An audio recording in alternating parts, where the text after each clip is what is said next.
Hi guys, what's up, welcome back to Gravity Circle. क्या हालचाल मेरे प्यारे बच्चों। तो वेलकम बैक। और गाइस, पिछले लेक्चर में हम लोगों ने आयनिक इक्विलिब्रियम के अंदर effect of concentration, temperature, pressure, catalyst की बात कर ली थी। मतलब हम लोगों ने ये देख लिया था कि आपका इक्विलिब्रियम किन चीजों से अफेक्ट हो सकता है और किन चीजों के ऊपर डिपेंड होता है। अगर आप उन चीजों के साथ ऑल्टरेशन करोगे तो आपका इक्विलिब्रियम भी अफेक्ट हो जाएगा। तो वहां पर आप लोगों का सिंपल केमिकल इक्विलिब्रियम खत्म हो गया। आज से हम लोग एकदम ब्रांड न्यू टॉपिक स्टार्ट करने वाले हैं, that is called as ionic equilibrium. That is called as ionic equilibrium. प्यारे बच्चों, कुछ जगह पर इसको एक अलग चैप्टर की तरह ट्रीट किया जाता है, लेकिन हम लोग अभी क्लास 11 पर हैं और एनसीईआरटी लेवल पर यह बोला जाता है कि आप इसको एक ही टॉपिक करके, एक ही टॉपिक समझ के इसको पढ़ो। हमने बोला हमको क्या दिक्कत, अपन तो एक साथ पढ़ लेगा। ठीक है, चलो गाइस, तो यहां पर बात निकली है आयोनिक इक्विलिब्रियम की। अब गाइस, आयोनिक इक्विलिब्रियम का मतलब यह होता है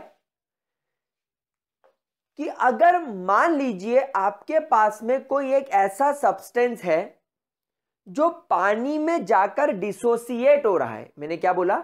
आपके पास में एक ऐसा सब्सटेंस है जो पानी में जाकर या सॉल्वेंट में जाकर डिसोसिएट हो रहा है। Now what do you mean by dissociation? Dissociation का मतलब होता है कि वो सब्सटेंस दो या तीन अलग अलग पार्ट में बिखर जाए, यूजुअली दो अलग अलग पार्ट में बिखर जाए। अब इस चीज को समझाने के लिए हम लोग थोड़ा सा माइकल फराडे के बारे में बात करना स्टार्ट करते हैं। देखिए, बहुत आराम से पढ़ेंगे, मजा आएगा। माइकल फराडे ने, आप लोग इन्हें जानते हैं, सन 1800 के अंदर, 1800 के अंदर इन्होंने क्या किया था? इन्होंने इलेक्ट्रिसिटी की खोज कर दी थी। और basically he is the person जिनकी वजह से आज हमारे पास में इलेक्ट्रिसिटी है, कैथोड रे ट्यूब्स है, बहुत सारी चीजें। सो माइकल फराडे ने एक बड़ा इंटरेस्टिंग सा एक्सपेरिमेंट करा। उन्होंने जब शुगर को या ग्लूकोज को या यूरिया को, ऐसे सब्सटेंसेस को जब उन्होंने वाटर के अंदर डिसॉल्व करा, मैंने AQ क्यों लिखा? क्योंकि इन लोगों ने इनका क्या बनाया? Aqueous solution. तो जो इनके पास में शुगर का एक्वस सॉल्यूशन बना या जो इनके पास में ग्लूकोज का एक्वस सॉल्यूशन बना या इनके पास में जो यूरिया का एक्वस सॉल्यूशन बना, जब इन्होंने इस सॉल्यूशन के थ्रू इलेक्ट्रिसिटी कंडक्ट करने की कोशिश करी, जब इन सॉल्यूशंस के थ्रू इन्होंने इलेक्ट्रिसिटी कंडक्ट करने की कोशिश करी, मतलब क्या किया होगा? एक बीकर लिया होगा, बीकर के अंदर ये सॉल्यूशन डाल दिया होगा, जैसे आप लोगों ने क्लास 10th में पढ़ा होगा। एक बहुत बेसिक सा सर्किट डायग्राम होता है, मैं आपको सिखा देता हूं। चलो, क्लास 10th का मैं एक बार पढ़ा देता हूं, क्योंकि मेरे को मालूम है मेरे प्यारे गुल्ले मुल्ले बच्चे भूल गए होंगे।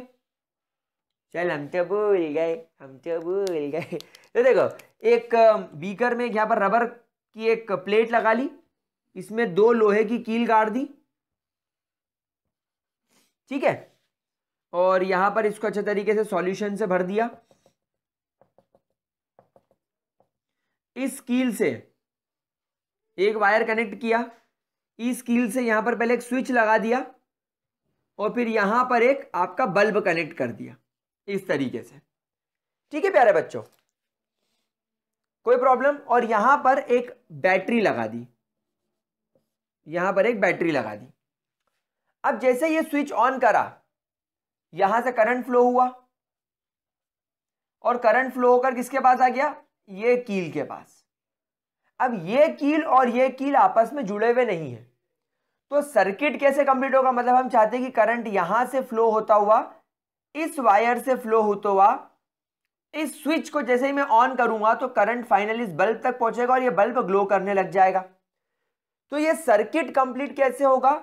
इस सॉल्यूशन की वजह से। मतलब अगर ये सॉल्यूशन के पास पावर है कि वो इलेक्ट्रिसिटी कंडक्ट कर सके, तो यहां से जो बैटरी से करंट निकला वो फ्लो होता हुआ इस सॉल्यूशन में से फ्लो होता हुआ इस कील के पास जाएगा, इस कील से इस वायर में जाएगा, इस वायर से स्विच में आके रुक जाएगा। जैसे ही आप इसको ऑन प्रेस करोगे करंट तुरंत भागेगा और इस बल्ब के पास जाएगा और आपका सर्किट जो है वो कंप्लीट हो जाएगा। बैटरी का नेगेटिव टर्मिनल यहां से डायरेक्टली करंट पहुंचा देगा। मतलब जो भी चीज है वो इस सॉल्यूशन पर डिपेंड करेगी। तो जब उन्होंने इस बीकर के अंदर इन तीनों सॉल्यूशंस को डाल डाल के देखा तो देयर इज नो चेंज, मतलब जो बल्ब है वो ग्लो नहीं हुआ, जो आपका बल्ब है वो ग्लो नहीं हुआ।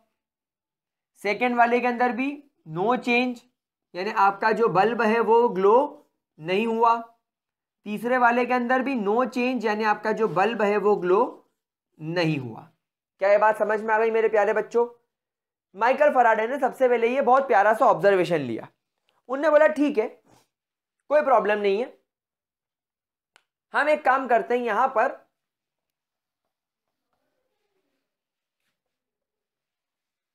चेंज कर देते हैं। क्या चेंज कर देते हैं? हम एक काम करते हैं यहां पर NaCl और यहां पर एसिटिक एसिड को डाल के देखते हैं। इन्होंने डाल के देखा तो यहां पर इन्होंने पाया कि जब कभी भी ये एसिटिक एसिड या आपका NaCl वाटर के अंदर जाता है ये दो आयंस में डिसोसिएट हो जाता है, CH3COO नेगेटिव और H पॉजिटिव, तो ये डिसोसिएट हो गया। और जैसे ही उन्होंने यहां पर सॉल्यूशन में NaCl का सॉल्यूशन डाला एक्वस, या इन्होंने CH3COH का एक्वस सॉल्यूशन डाला, इन्होंने देखा कि जो बल्ब था वो तो ग्लो करने लगा, यहां पर भी जो बल्ब था वो भी ग्लो करने लगा, मतलब अब आपका बल्ब ग्लो करने लगा। तो इस एक्सपेरिमेंट के बेसिस पर उन्होंने एक बहुत इंपॉर्टेंट बात यहां पर नोट करी कि हमारे पास में दो टाइप के दुनिया में सब्सटेंस होते हैं। हमारे पास में इस दुनिया में दो टाइप के सब्सटेंसेस होते हैं और उन सब्सटेंसेस को माइकल फैराडे ने नाम दिया इलेक्ट्रोलाइट्स और दूसरे वाले को इन्होंने नाम दिया नॉन इलेक्ट्रोलाइट्स। समझ में आ गई प्यारे बच्चों? सो माइकल फैराडे ने एक सब्सटेंस को दो टाइप में क्लासिफाई कर दिया। एक XYZ नाम के कोई भी एक सब्सटेंस आपके पास में हो उसको उस एक्सपेरिमेंट के बेसिस पर दो टाइप से क्लासिफाई कर दिया। एक हो गया इलेक्ट्रोलाइट, दूसरा हो गया नॉन इलेक्ट्रोलाइट। और इलेक्ट्रोलाइट ने क्या किया, उस डायग्राम में हमने देखा कि इलेक्ट्रिसिटी को कंडक्ट किया जिससे आपका बल्ब ग्लो करने लग गया। तो इलेक्ट्रोलाइट्स आर द सब्सटेंसेस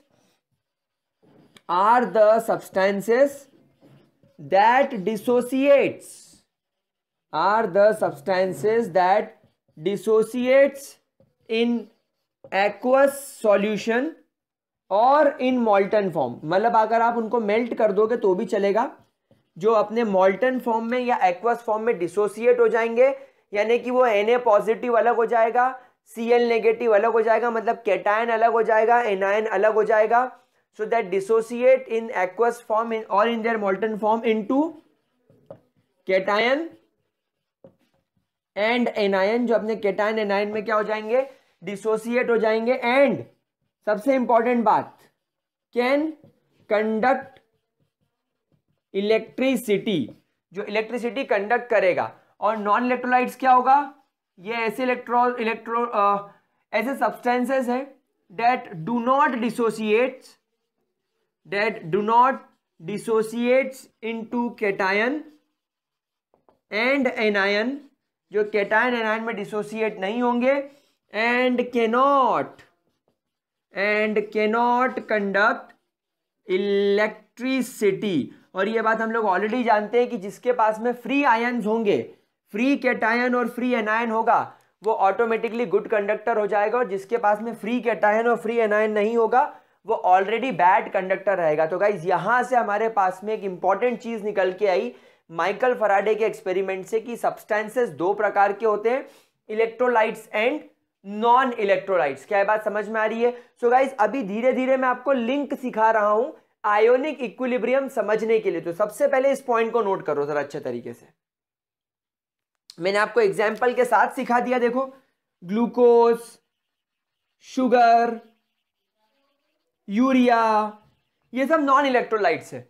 वही अगर आप इलेक्ट्रोलाइट्स में देखो तो आपके पास में NaCl, KCl, CH3COOH एक्सेट्रा, मतलब जितने भी आयोनिक कंपाउंड्स हैं जिनमें कैटायन एनायन मौजूद है वो इलेक्ट्रोलाइट्स, और जिसमें कैटायन एनायन मौजूद नहीं है वो आपके नॉन इलेक्ट्रोलाइट्स। चलो फटाफट नोट करो, लाड लो।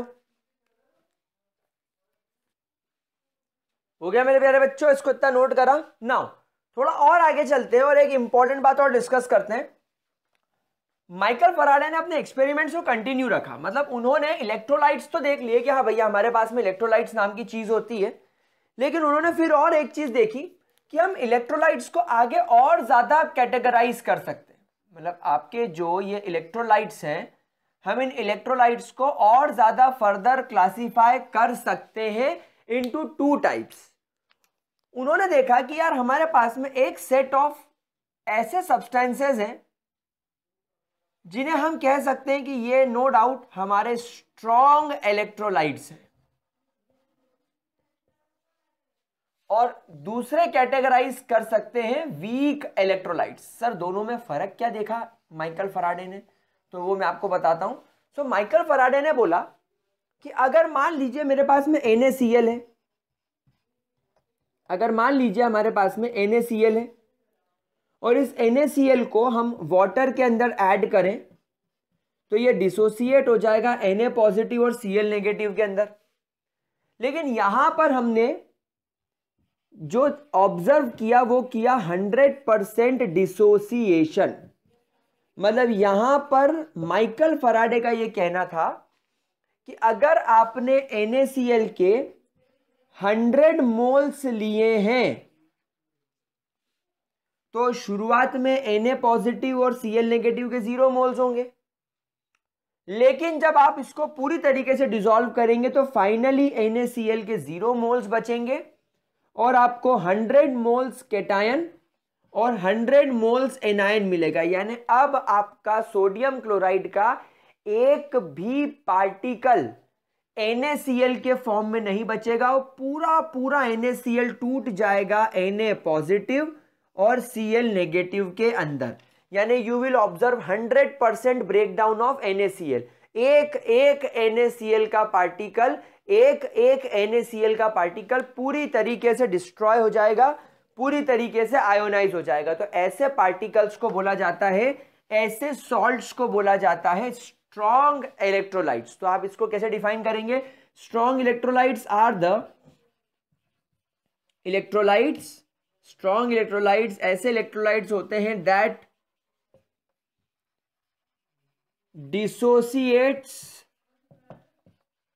completely, that dissociates completely और 100%, जो 100% डिसोसिएट हो जाए या 100% डिसोसिएट हो जाए उनको बोलते हैं strong electrolytes.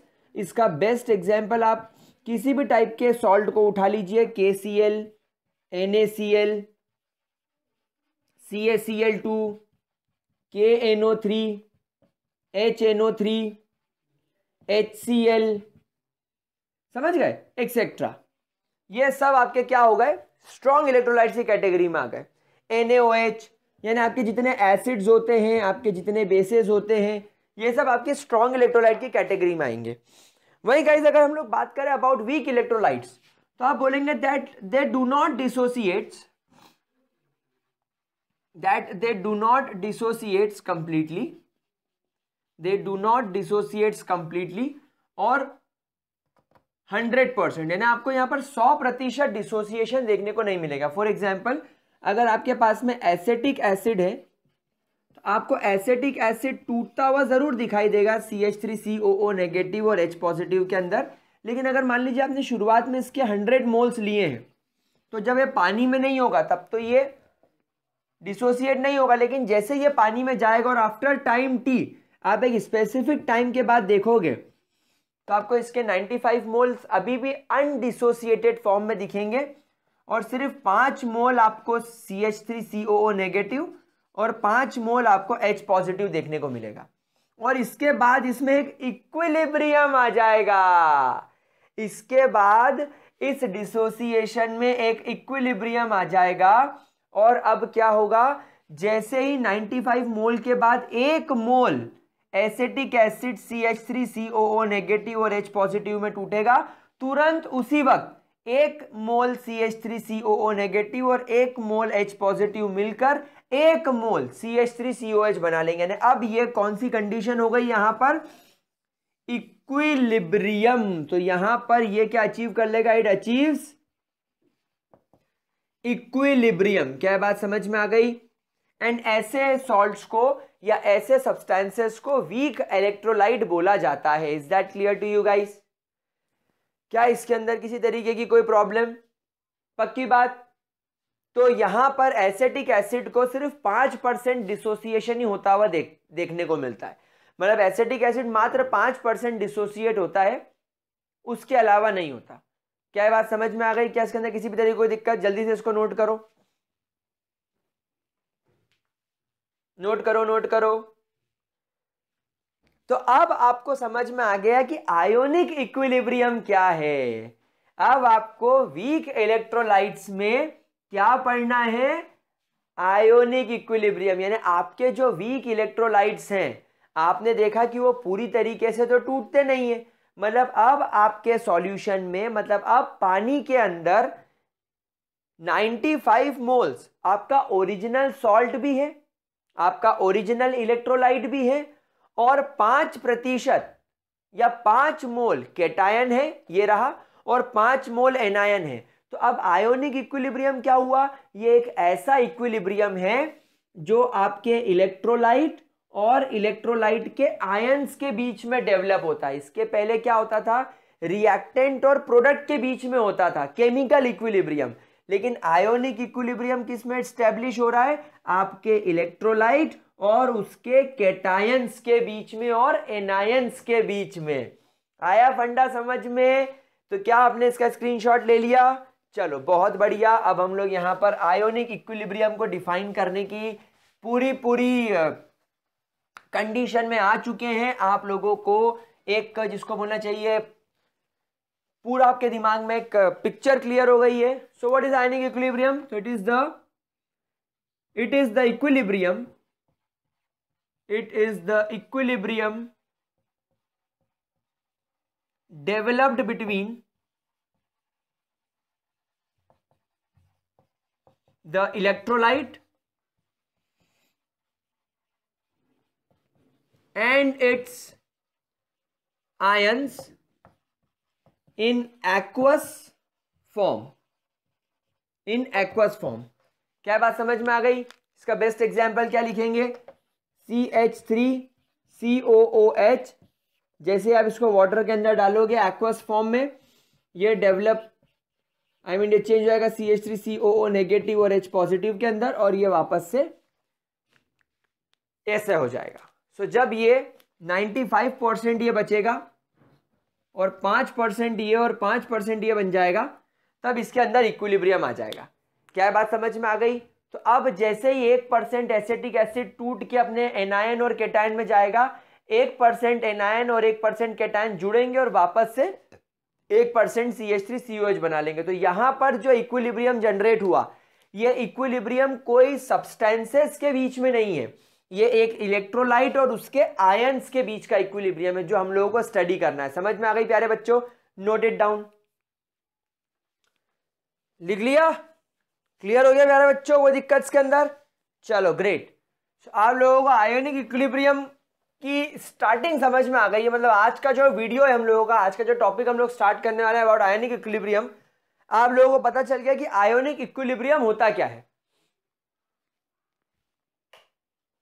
So guys, ionic equilibrium का मतलब मैं आपको सिखा चुका हूं, समझा चुका हूं। एक बार फिर से एक बार फटाफट रिवाइज कर लेते ताकि हम लोग आगे बढ़ सके। आयोनिक इक्विलिब्रियम का मतलब होता है एक ऐसा इक्विलिब्रियम जो इलेक्ट्रोलाइट और उसके आयंस के बीच में जनरेट हो। अब एक छोटा सा सवाल है, आप खुद सोचना, क्या आयोनिक इक्विलिब्रियम नॉन इलेक्ट्रोलाइट्स के अंदर डेवलप हो सकता है? पॉसिबल ही नहीं है, क्योंकि नॉन इलेक्ट्रोलाइट्स तो डिसोसिएट ही नहीं होते अपने आयंस में, क्योंकि वो आयंस से मिलकर बने ही नहीं होते, जैसे ग्लूकोज, सुक्रोज, यूरिया वगैरह। तो क्या आयोनिक इक्विलिब्रियम स्ट्रॉन्ग इलेक्ट्रोलाइट्स बना सकता है? शायद नहीं, क्योंकि स्ट्रॉन्ग इलेक्ट्रोलाइट तो 100% डिसोसिएट हो जाता है। भाई इक्विलिब्रियम तो तभी बनेगा जब रिएक्टेंट साइड और प्रोडक्ट साइड कॉन्सेंट्रेशन अवेलेबल हो। अगर आपका इलेक्ट्रोलाइट पूरी तरीके से आयोनाइज हो जाए तो फिर इलेक्ट्रोलाइट और आयंस के बीच में इक्विलिब्रियम जनरेट ही नहीं होगा। तो हम लोगों को ध्यान रखना है कि जो भी इक्विलिब्रियम जनरेट करना है वो हमें वीक इलेक्ट्रोलाइट्स के अंदर करना है। समझ में आ गई बात? चलो अब हमें नए टॉपिक की तरफ चलते, that is acid, base and salts. Let's talk about acids, bases and salts. अब आप लोगों के मन में आ रहा होगा कि यार एसिड, बेस और सॉल्ट को यहां पर पढ़ने का क्या मतलब? भैया जी, स्ट्रॉन्ग एंड वीक इलेक्ट्रोलाइट्स जो होते हैं वो यही तो होते हैं। चलिए तो बात करते हैं गाइस अबाउट एसिड्स की। मैं बिल्कुल शानदार तरीके से बेसिक से आपको लेके चलूंगा। गाइस एसिड की अपने लिए बहुत ज्यादा यूटिलिटी होती है। आपने देखा होगा हमारे पेट में गैस्ट्रिक एसिड नाम का एसिड रिलीज होता है, जिसका स्पेसिफिकली जो मेजर कॉन्स्टिट्यूएंट होता है वो होता है HCl। आपको अंदाजा नहीं है लेकिन मैं बता दूं, लगभग 1.2 से 1.5 लीटर HCl रोज हमारे पेट में बनता है। लगभग 1.5 लीटर HCl रोज हमारे स्टमक में सिक्रीट होता है। हमारे स्टमक में इसको रोज निकाला जाता है। समझ में आ रही है बात? कोई दिक्कत? इनफैक्ट ये इतना ज्यादा खतरनाक एसिडिक होता है, ये इतना ज्यादा खतरनाक एसिड है कि इसका पीएच इनफैक्ट 1 के आसपास होता है। अभी मैं आपको पीएच आगे एक्सप्लेन करूंगा, पर 10th में पीएच पढ़ के आए हो, मतलब ये इतना ज्यादा डेंजरस एसिड है, इतना ज्यादा खतरनाक है कि अगर मेरे चपड़ गंजू की उंगली इसमें चली गई तो उसकी उंगली खत्म हो जाएगी। मतलब समझ रहे हो, बहुत डेंजरस एसिड है, लेकिन हमारे पेट में बनता है। बायोलॉजी में आप लोग पढ़ेंगे कि हमारे पेट में जो सेमड़ा होता है, नाक में जो सेमड़ा निकलता है उसको म्यूकस बोलते हैं। उसी म्यूकस की लेयर हमारे स्टमक को प्रोटेक्ट करके रखती है एसिड से। तो ये हमारे बॉडी के अंदर होता है। अच्छा, इसका काम क्या होता है इस एसिड का? It helps in digestion. अगर आप लोग खाने को डाइजेस्ट नहीं कर पाओगे तो आपको एनर्जी कहां से मिलेगी? ठीक है, सो खाने को डाइजेस्ट करने के लिए और डाइजेस्टेड फूड से एनर्जी बनाना हमारी बॉडी के लिए बहुत जरूरी है, और डाइजेशन में आपका हाइड्रोक्लोरिक एसिड एक इंपॉर्टेंट रोल प्ले करता है। उसके बाद आपने सुना होगा जैसे सिट्रिक एसिड। सिट्रिक एसिड ये आपको आपके लेमन से मिल जाएगा। फिर आपका एस्पार्टिक एसिड। एस्पार्टिक एसिड पता है आपको, जो ऑरेंजेस वगैरह होते हैं ना उसके अंदर से मिल जाएगा। फिर तुम्हारा टारमिंट। टारमिंट से कौन सा एसिड? टार्मरिक एसिड है ना, या tartaric acid. Actually it is tartaric acid, इसको बोलते हैं टार्ट्रिक एसिड। ये आपके टेरामिंट से निकलता है, ये आपके टेरामिंट से निकलता है। समझ में आ रही बात आप लोगों को? तो ये जो सारे आपके एसिड्स होते हैं ये सब आपके फूड के अंदर प्रेजेंट होते हैं, and they all have a सार टेस्ट। इन सब का कैसा टेस्ट होता है? सार टेस्ट, यानी खट्टा स्वाद होता है।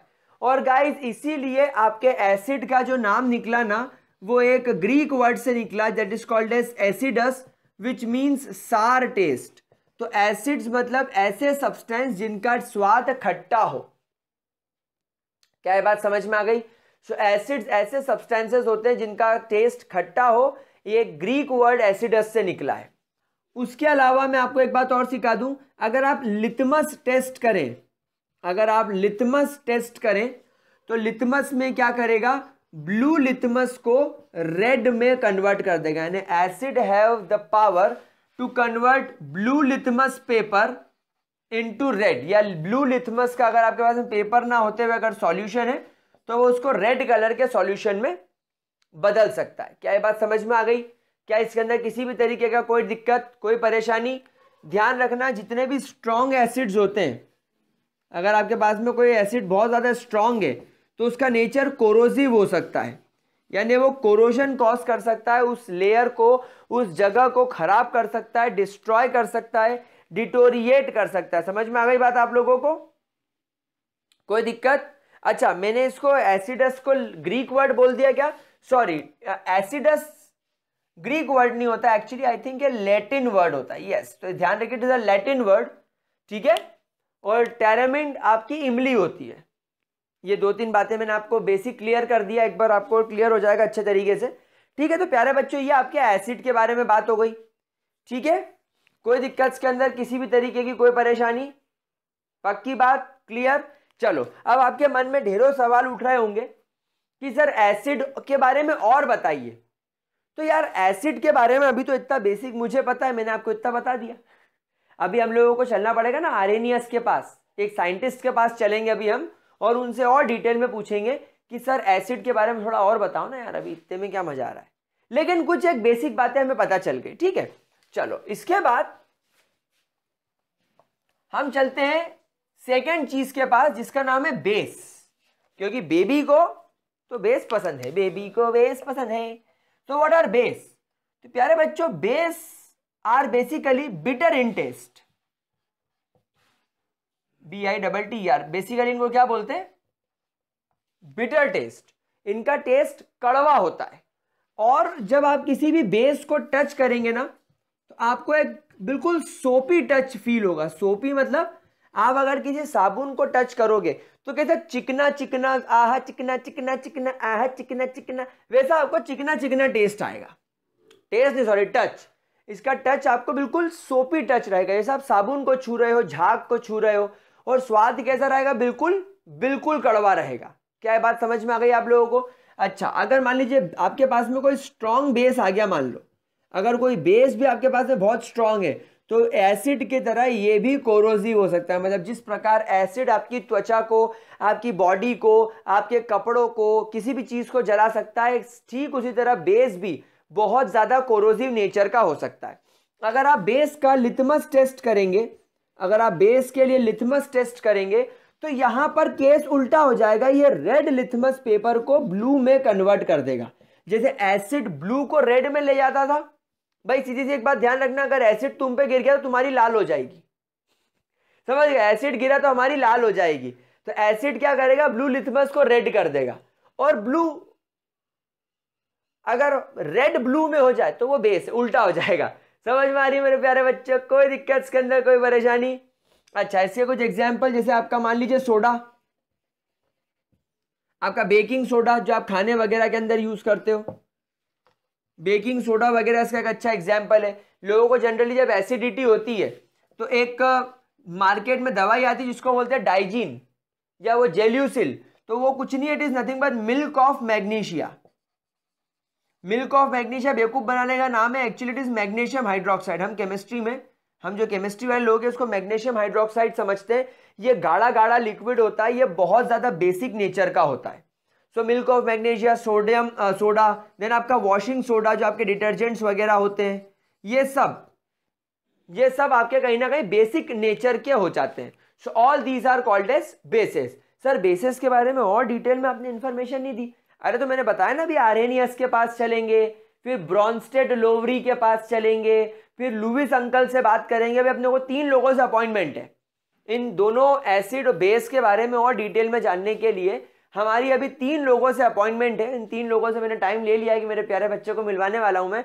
उसके पहले तुम्हें जरा सब्र करना पड़ेगा चापड़गंजो। जल्दी से बेस के बारे में लिख लो, क्योंकि मेरी बेबी को बेस पसंद है। जल्दी इसको नोट करो प्यारे बच्चों। ओके मेरे प्यारे प्यारे गुलगुलो, ओ मेरे गुलजारी लालो। ओ तुम लोग मुझसे पूछते हो कि सर ये गुलजारी लाल कौन है? ओ तुमने मेरी पिक्चर नहीं देखी, ओ हसीना मान जाएगी। ओ तुम लोग बहुत ही हट कर दी था मैनू। चलो आगे बढ़ते हैं प्यारे बच्चों, बात करते हैं अबाउट सॉल्ट्स। नाउ गाइस होता क्या है दैट व्हेन एसिड्स, जब आपका एसिड रिएक्ट करता, तो when acid reacts with base, so when acid reacts with base the neutralisation क्या होता है? न्यूट्रलाइजेशन हो जाता है।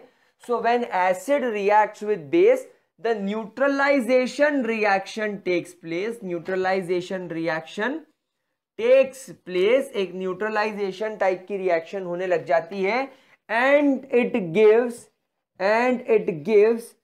salt plus water. तो एक बेसिक सी रिएक्शन जो आप लोग क्लास 10th में पढ़कर आए हो, मेरे को पता है मेरे सारे प्यारे लाडले बच्चे पढ़ के आए, पर एक बार मैं लिख देता हूं ताकि उनको याद आ जाए। सो सॉल्ट प्लस वाटर का फॉर्मेशन यहां पर होता है।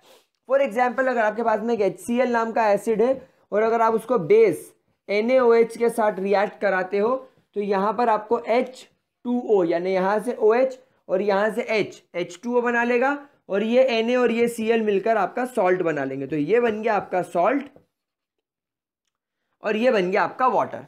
तो व्हाट इज सॉल्ट? तो बेसिकली सॉल्ट बेटा, salt is a product, salt is a product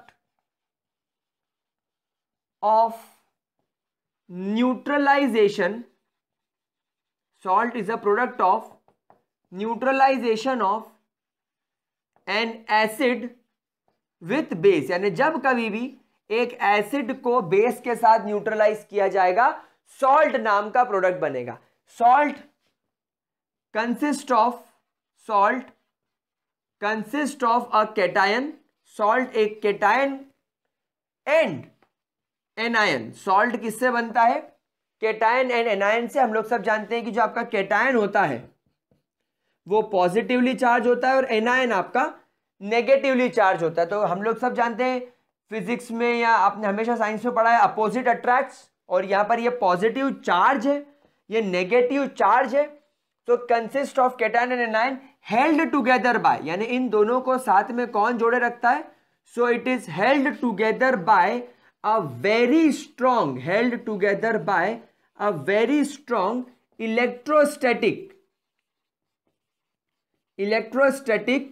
force of attraction, यानी इसको एक बहुत ज्यादा स्ट्रॉन्ग, एक बहुत ज्यादा powerful electrostatic force of attraction held together, यानी जोड़ के रखता है इस कैटायन को और इस एनायन को। एक बहुत ज्यादा खतरनाक, एक बहुत ज्यादा पावरफुल इलेक्ट्रोस्टैटिक फोर्स, इलेक्ट्रिसिटी वाला जो फोर्स होता है पॉजिटिव नेगेटिव वाला, वो होल्ड करके रखता है।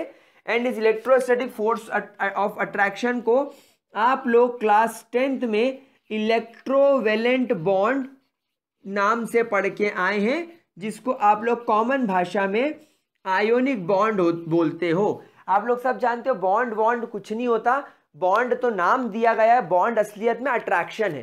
जैसे दो मैग्नेट के बीच में, नॉर्थ और साउथ के बीच में आपको अट्रैक्शन फील होता है ना, वैसे यह इलेक्ट्रिसिटी की वजह से अट्रैक्शन होगा जो इसको होल्ड करके रखेगा। So guys that is salt. क्या बात समझ में आ गई? क्या इसके अंदर किसी भी तरीके का कोई भी दिक्कत? ठीक है भाई, सॉल्ट क्या है? कैटायन और एनायन से बनने वाली स्पीशीज है। Cation positive charge, anion negative charge, दोनों को इलेक्ट्रोस्टैटिक फोर्स ऑफ अट्रैक्शन है टाइटली चिपका के एक दूसरे से टाइटली पकड़ के रखा हुआ है, जोरदार हेल्ड टुगेदर, मतलब बहुत स्ट्रांगली पकड़ के रखा हुआ है। और इस अट्रैक्शन को इलेक्ट्रोवेलेंट बॉन्ड या आयोनिक बॉन्ड बोल सकते हैं। क्या बात समझ में आ गई? एसिड्स क्या सीखा है आपको अभी? बेसिक बताओ मुझे, बिल्कुल बेसिक लेवल पर रिवाइज करो। एसिड क्या सीखा है? एसिड एक लैटिन वर्ड एसिडस से निकला है। एसिडस का मतलब होता है खट्टा, सार टेस्ट। समझ में आ गई बात? सो व्हाट इज एसिड? तो प्यारे बच्चों, एसिड का सिंपल सा मतलब होता है सार टेस्ट वाले सब्सटेंस जिनका स्वाद खट्टा हो। जैसे आपको टार्ट्रिक एसिड मिल जाता है इमली से, एस्कॉर्बिक एसिड, आपका सिट्रिक एसिड नींबू से, आपके पेट में गैस्ट्रिक एसिड, हाइड्रोक्लोरिक एसिड, ये सब होता है। ये ब्लू लिथमस को रेड में कन्वर्ट कर देता है। ठीक उसी तरह अगर हम बात करें आपके बिटर टेस्ट वाले सब्सटेंसेस की, तो बेसिस हो जाते हैं। बेसिस का टेस्ट कड़वा होता है, सोपी टच होता है, हार्ड होते हैं ये भी। और washing soda, milk of magnesia काम में आते हैं। आपने देखा होगा जैसे एसिडिटी वगैरह का ऐड आता है टीवी पे, वो इनो ले लेता है। तो इनो क्या है? सोडियम बाइकार्बोनेट रहता है उसके अंदर। जिन जेल्यूसिल का, डाइजीन का, इनके जो एड्स आते हैं ये सब क्या है? न्यूट्रलाइजेशन करते हैं। पेट में एसिड है तो बेस पी लो, तो ये दोनों क्या हो जाते हैं? एक दूसरे को न्यूट्रलाइज करके सॉल्ट और वाटर में बदल जाते हैं, तो आपके पेट की एसिडिटी खत्म हो जाती है। तो इन दोनों के प्रोडक्ट से बनता है सॉल्ट। तो बहुत बेसिक सी बात मैंने आप लोगों को बता दी। इस बात को जरा नोट कर लीजिए, इस बात को जरा नोट कर लीजिए फटाफट से। फिर मैं आप लोगों को एक इंपॉर्टेंट बात बताता हूं, that is dissolution of NaCl। एक NaCl का एग्जांपल लेकर मैं आपको बताता हूं कि अब जो सॉल्ट है, जब ये पानी के अंदर जाएगा तो इसका डिसोल्यूशन कैसे होगा, यानी पानी इस NaCl को, जिसके अंदर इतना पावरफुल, जैसे मैंने अभी आपको बताया कि बहुत स्ट्रॉन्ग फोर्स ऑफ अट्रैक्शन है NaCl के अंदर, ये इलेक्ट्रोवेलेंट बॉन्ड है, यानी कैटायन ने एनायन को टाइटली पकड़ के रखा हुआ है, ये तो खतरनाक इलेक्ट्रोस्टैटिक फोर्स ऑफ अट्रैक्शन है। तो ये पानी में जाकर कैटायन एनायन में टूट क्यों जाता है, तो ऐसा क्या करता है पानी सॉल्ट के साथ कि इसको तोड़ देता है। बट बिफोर दैट जरा इसका स्क्रीनशॉट ले लो। ऑल राइट, चलो प्यारे बच्चों, तो अगर आपने इसका अच्छे तरीके से स्क्रीनशॉट ले लिया है तो अब हम लोग यहाँ पर सॉल्ट्स के बारे में एक इंपॉर्टेंट बात और करेंगे, जिस पर कई बार मैंने स्कूल एग्जाम्स में और काफी अच्छी जो रिफ्रेशर्स वगैरह होती है उसके अंदर क्वेश्चन देखा है, एंड इनफैक्ट जेई वगैरह जैसे एग्जाम्स में भी कई बार क्वेश्चन आया है। तो गाइज हम लोग यहाँ पर देखने वाले that is dissolution of NaCl, मतलब आप किसी भी सॉल्ट का एग्जाम्पल ले सकते हो, डिसोल्यूशन ऑफ सॉल्ट के नाम से आप किसी भी चीज का यहां पर एग्जाम्पल ले सकते हो। यहां पर मैं NaCl का एग्जाम्पल लेकर चल रहा हूं। गाइस एक छोटी सी बात मैं आपको फिर याद दिलाना चाहता हूं, मैंने आप लोगों को एक सॉल्ट के केस में लेटाइस फॉर्मेशन नाम की चीज सिखाई थी, और मैंने आपको यह भी बताया था कि आप किसी भी सॉलिड सब्सटेंस का कभी भी मॉलिक्यूलर मास नहीं निकाल सकते, आपको उसका फॉर्मूला मास निकालना होता है। क्यों? क्योंकि मैं आपको बताता हूं, सॉलिड हमेशा इस लेटाइस के फॉर्म में, यानी एक नेटवर्क के फॉर्म में, यानी एक जाल के फॉर्म में रहता है। कैसे? देखो मैं आपको बताता हूं। ये जब अगर अपन NaCl की बात करते हैं तो प्यारे बच्चों केमिकल बॉन्डिंग में मैंने आपको सिखाया था कि एनायन का साइज हमेशा कैटायन से बड़ा होता है, ठीक है। तो यहां पर क्या होता है, बड़े बड़े कैटायंस इस तरीके से एक के पास एक, ये बड़े बड़े कैटायंस इस तरीके से एक के पास एक, एक के पास एक, एक के पास एक, इस तरीके से अरेंज हो जाते हैं। अब जैसे इन कैटायंस को मैं एक इमेजिनरी लाइन से, ये जो मैं लाइन ब्लू कलर से बना रहा हूं, ये एक इमेजिनरी लाइन है, इससे मैं कनेक्ट करता हूं तो आपको क्लियरली दिखने लगता है कि ये पीछे वाले पार्टिकल्स हैं, ये आगे वाले पार्टिकल्स हैं, ये पीछे वाले पार्टिकल्स हैं, ये आगे वाले पार्टिकल्स हैं। तो ये आपके सारे क्या होगा, anions. All these are called as anions. मतलब यहां पर आपको Cl negative, Cl negative, Cl negative, Cl negative, Cl negative, Cl negative, Cl negative और Cl नेगेटिव दिख रहा है। अब आप देखो, आप खुद एक चीज इमेजिन करना, आप एक बार इमेजिन करो कि मान लो मैंने आपको एक बॉक्स दे दिया और इस बॉक्स के अंदर मैंने कुछ टेनिस बॉल्स रख दी, या अपनी कॉस्को की बॉल रख दी, या अपनी क्रिकेट की बॉल रख दी, और बिल्कुल सब बॉल्स सेम शेप की है, लेकिन आप देख रहे हो यहां पर खाली स्पेस बच रही है। इन खाली स्पेस को केमिस्ट्री में वॉइड्स बोला जाता है। और कैटायन का साइज तो छोटा है, तो ये जो बड़ी बड़ी बॉल्स हैं ये आपकी कौन है, एनायंस। बड़ी बड़ी बॉल कौन है, एनायन। तो ये एनायन एनायन जमे, और इनके बीच में जो खाली स्पेस है, ये जो छोटा सा स्पेस है, यहां आपका कैटायन आकर बैठ जाता है। यहां आपका कैटायन आकर बैठ जाएगा, ये देखो, यहां आपका कैटायन आकर बैठ जाएगा, ये यहां आपका कैटायन आकर बैठ जाएगा, ये यहां आपका कैटायन बैठ जाएगा, ये यहां आपका कैटायन बैठ गया। समझ लो, ये पीछे भी आपका कैटायन बैठ गया, ये आगे भी आपका कैटायन बैठ गया, यहां भी आपका कैटायन बैठ गया, ये यहां भी आपका कैटायन बैठ गया। अब आप यहां पर देखो कितने सारे कैटायन बैठ गए, ये यहां भी आपका कैटायन बैठ गया डंडे पे, इस तरीके से। अब आप यहां पर मुझे इस सॉल्ट के अंदर देखो, ये है आपका real structure. This is how every solid exist.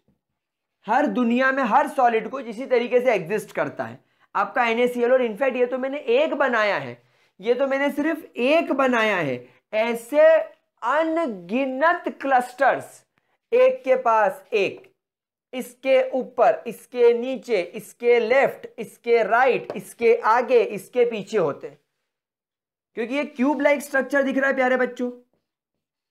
और क्यूब के 6 फेस होते हैं कि ये एक नीचे वाला, एक लेफ्ट, एक राइट, एक फ्रंट, एक back.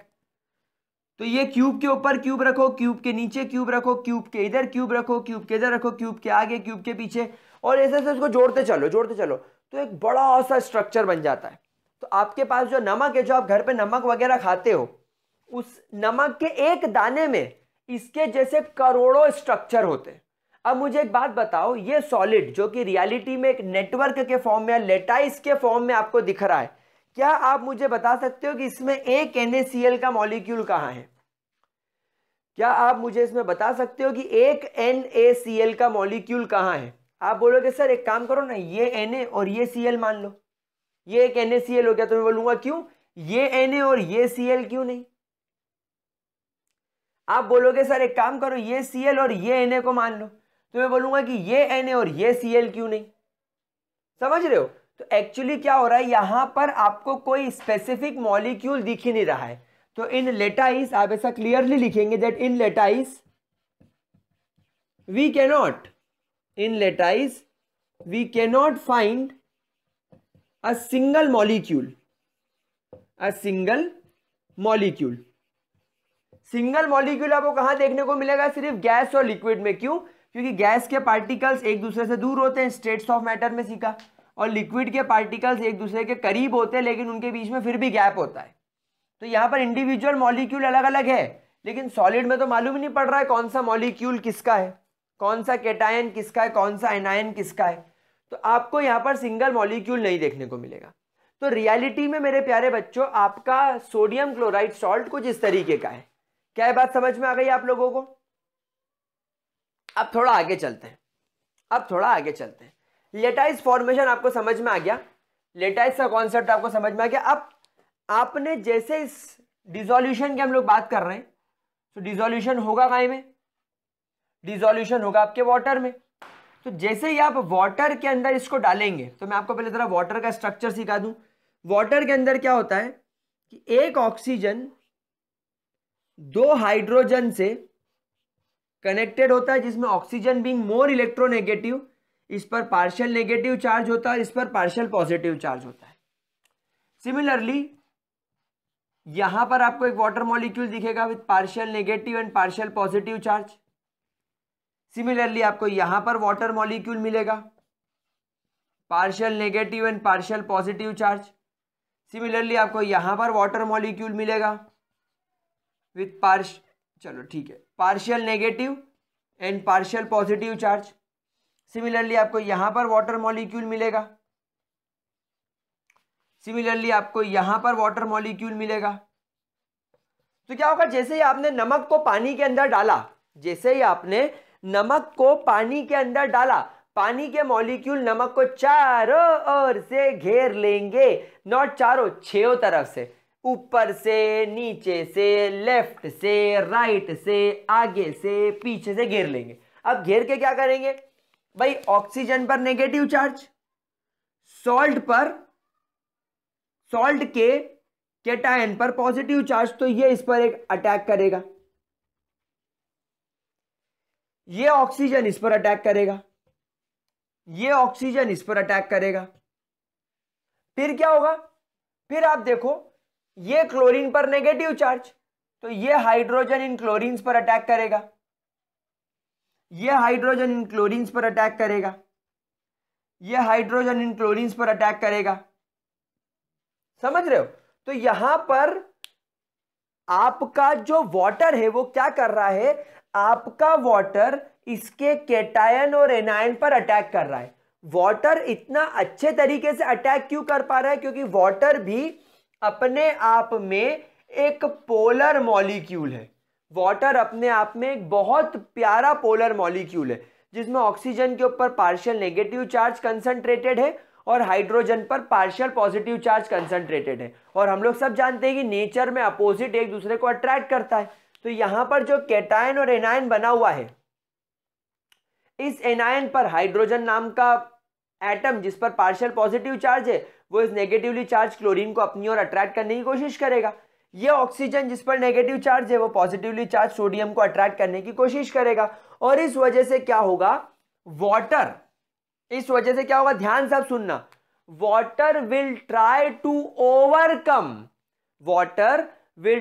To overcome the electrostatic force of attraction between salt के अंदर जो केटायन और एनायन के बीच में इलेक्ट्रोस्टैटिक फोर्स ऑफ अट्रैक्शन है उसको तोड़ने की, उसको बर्बाद करने की कोशिश करेगा आपका वाटर, और खींच खींच के इन केटायंस और एनायंस को अपने साथ ले जाएगा। और कुछ ऐसा देखने को मिलेगा, ये वाटर है, ये वाटर है, और ये अपने साथ में Na पॉजिटिव को खींच लाया, देखो तोड़ लाया। यहां पर आपका ऑक्सीजन है, यहां पर आपके हाइड्रोजन है, ये अपने साथ में Na पॉजिटिव को खींच लाया। और ये देखो ये बॉन्ड मैंने डॉट डॉट डॉट बनाया है, यानी ये सिर्फ अट्रैक्शन से खींच के लाया है। यहां पर आपका H है, यहां पर आपका H है, यहां पर आपका ऑक्सीजन है, ये हाइड्रोजन है क्लोरीन नाम के एनायन को, ये हाइड्रोजन है क्लोरीन नाम के एनायन को अपने साथ में खींच लाया। समझ में आ रही बात? तो ये ऐसे एक एक करके इसको तोड़ना चालू कर देगा। इसमें से जैसे वो होता है ना चींटियां कैसे एक एक शक्कर के दाने को उठा के कुट कुट कुट कुट करके ले जाना चालू करती है, वैसे जाकर उस पर अटैक करेगा पानी, कुट कुट कुट कुट कुट कुट कुट कुट खाता जाएगा उसको, कुछ कुछ कुछ कुछ तोड़ता जाएगा, निकालता जाएगा, और आखिरी में तो कुछ बचेगा ही नहीं, पूरा बर्बाद, पूरा खत्म हो जाएगा। सब एक एक केटायन एक एक एनायन सब पूरी तरीके से वाटर उसको तोड़ देगा। क्या बात समझ में आ रही है? ठीक है, तो ये डायग्राम एक बार चाहो तो स्क्रीनशॉट ले लो। और एक बात अभी याद रखना, मैं वापस लिखूंगा जरूर, पर I want you guys to remember, water नाम का सॉल्वेंट, वाटर क्या है? सॉल्वेंट है, क्योंकि वाटर के अंदर आप सॉल्ट को डिसॉल्व कर रहे हो। मैंने चैप्टर नंबर 1 में सिखाया था मोलैरिटी में जो कम मात्रा में होता है वो सॉल्यूट, और जो ज्यादा मात्रा में होता है वो सॉल्वेंट। तो यहां पर सॉल्ट को आप सॉल्वेंट के अंदर डिसॉल्व कर रहे हो, तो वाटर क्या है? सॉल्वेंट है। तो वाटर का यहां पर क्या काम है? वाटर का यहां पर एक ही काम है कि वो सॉल्ट के अंदर मौजूद जो इलेक्ट्रोस्टैटिक फोर्स ऑफ अट्रैक्शन है उसको डिस्ट्रॉय करना, उसको ओवरकम करना। तो यहां पर water being a very good polar solvent, water being a very good polar solvent will overcome the electrostatic force of attraction between cation and anion of the salt, and makes it dissociates into its ions, यानी जैसे ही आपने NaCl को पानी के अंदर यानी aqueous के अंदर डाला, Na पॉजिटिव अलग हो जाएगा, Cl नेगेटिव अलग हो जाएगा, इसको बोला जाता है डिसोसिएशन। क्या बात समझ में आ गई? तो गाइस अब इस वाटर की प्रॉपर्टी को जो किसी सॉल्ट के अंदर मौजूद इलेक्ट्रोस्टैटिक फोर्स ऑफ अट्रैक्शन को ओवरकम कर जाए, हमें इसे कुछ बोलना होगा। And this property is called as dielectric constant. इस प्रॉपर्टी को क्या बोलते हैं? Dielectric constant. तो this property dielectric constant का मतलब होता है it means the capacity of a solvent to overcome the electrostatic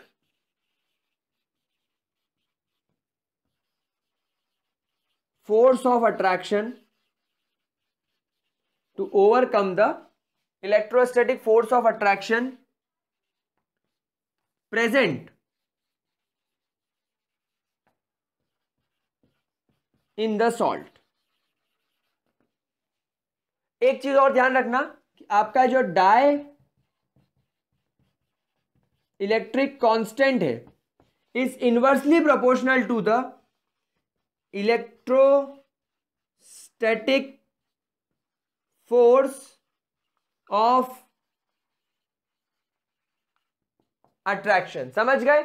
मतलब आपके सॉल्वेंट का जितना ज्यादा डाई इलेक्ट्रिक कांस्टेंट होगा वो आपके सॉल्ट के अंदर मौजूद इलेक्ट्रोस्टैटिक फोर्स ऑफ अट्रैक्शन को उतना कम कर देगा। मैं फिर रिपीट करता हूं, आपके सॉल्वेंट के पास जितना ज्यादा डाई इलेक्ट्रिक कांस्टेंट होगा वो उतना ज्यादा, मतलब वो, एक बार फिर बोलता हूं, आपके सॉल्वेंट का डाई इलेक्ट्रिक कांस्टेंट जितना ज्यादा होगा, आपके सॉल्ट का, जिसको आपने उस सॉल्वेंट के अंदर डिसॉल्व किया है, इलेक्ट्रोस्टैटिक फोर्स ऑफ अट्रैक्शन उतना कम हो जाएगा। समझ गए?